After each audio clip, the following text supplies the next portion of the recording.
New videos every day.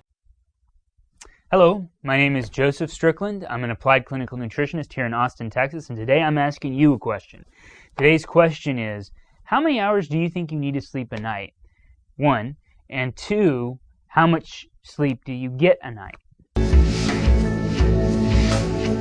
So, however you answered that question, I'm going to be checking at your comments and see. I'm just curious.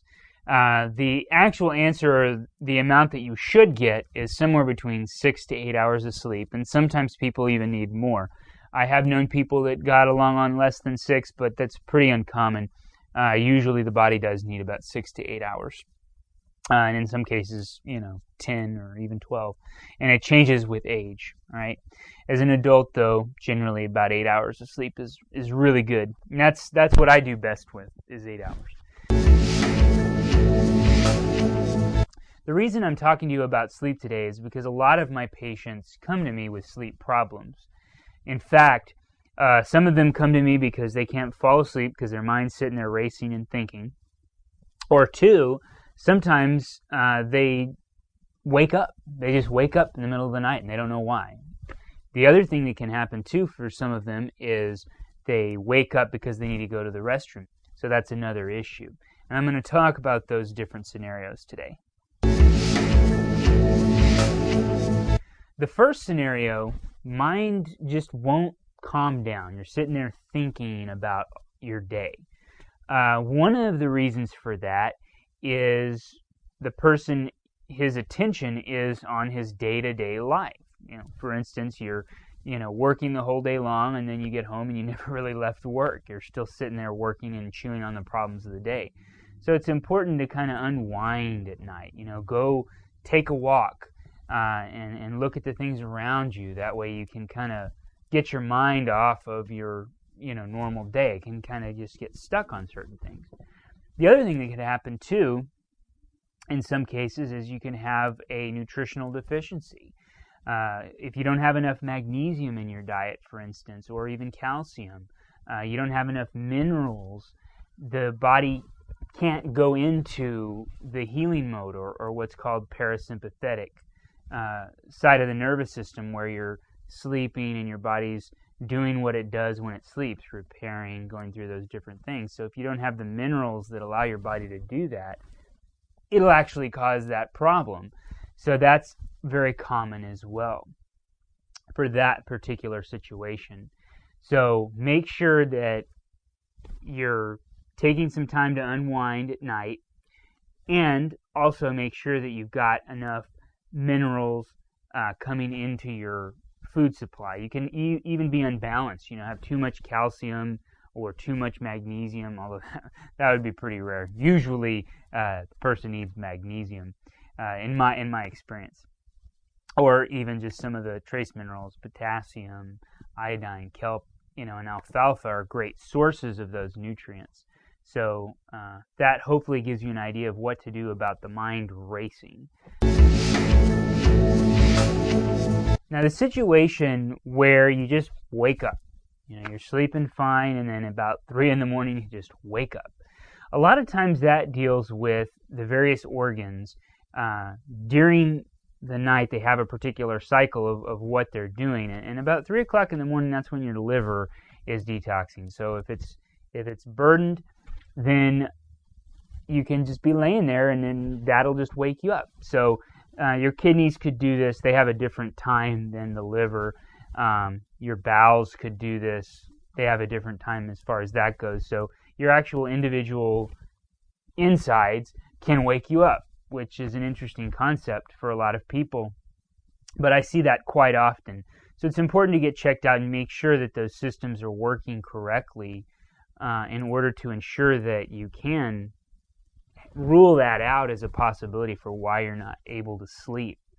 And in the case of liver, if that is one of the things that's causing one of my patients to wake up, I'll oftentimes recommend a cleanse or if not necessarily a full-blown cleanse, at least change their diet to more fruits and vegetables, cut down on the protein a bit. That way you give the body the ability, or give the liver a break because it's sitting there dealing with all the fat and the protein. So if you just cut that down for a period of time, I found that very effective towards helping with, the waking up at 3 a.m.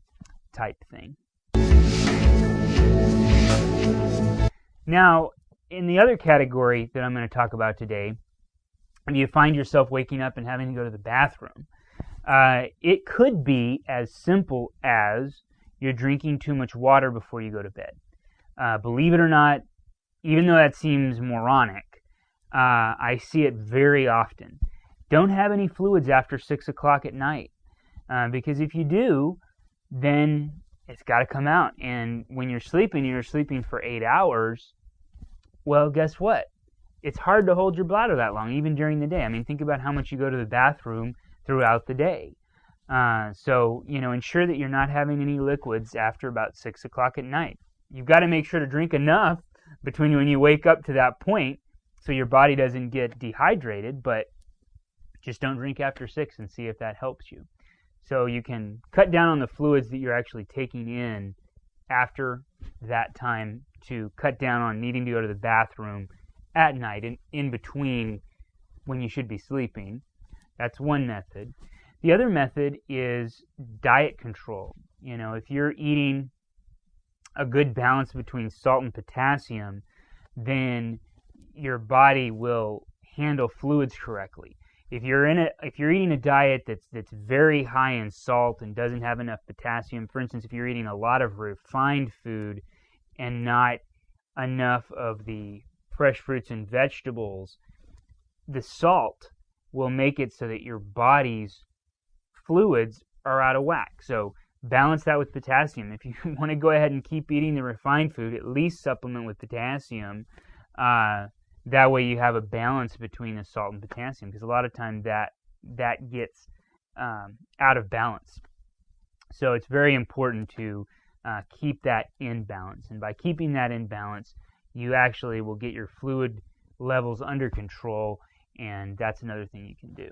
But the most important, even better than, keeping it on eating that refined food with lots of salt, that's very good to do, is have fruits and vegetables, because fruits and vegetables have potassium in it. I mean, even potatoes, which are the worst of the vegetable, has a lot of potassium. All right, bananas as well have a lot of potassium. So you can look for foods that have a lot of potassium and start putting that in your diet and see if that doesn't help that as well. So I hope that information helps you and that you do try some of those different things if you are having trouble sleeping. Because not being able to sleep can really make you on edge. It can certainly make you react worse to things and make living very difficult. I have had periods where I couldn't sleep, and it was very difficult for me. So I do understand when my patients come in and they can't sleep, that it is very important to address that and address that near the beginning of care, because if you're not sleeping, it's hard for your body to heal. It can go out in all directions. It really messes with your ability to heal and your ability to just function in life. So it's very important to sleep as well as eat correctly so that you can sleep correctly. So if you like this information, subscribe to this channel. I love doing these videos, so give us some ideas of other things you want us to talk about. I also want you to go to my website. It's nutritionaustin.com. Check it out. I've got a lot of different videos on there that I've done in the past. I'm going to be updating it in the next week, so if you haven't been there yet, or if you have, check it out. Check it out again. Go there again and spread it. Tell people about it. Tell people about my website. I love for them to see it, and I put a lot of work into that. So have a great day, and I'll see you next time. For more great videos like this one, check out the Psychetruth channel on YouTube.